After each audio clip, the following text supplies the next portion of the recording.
भागवत महापुराण के आयोजन में कलश यात्रा में सैकड़ों की संख्या में महिलाएं सम्मिलित हुई। उन्नाव के बसधना में शिव पुराण महाकथा का आज से 9 दिवसीय शुभारंभ हुआ।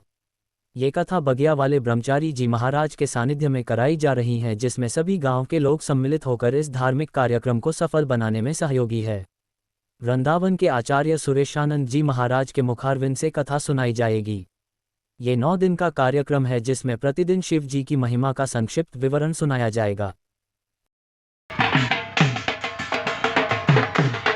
हाँ भैया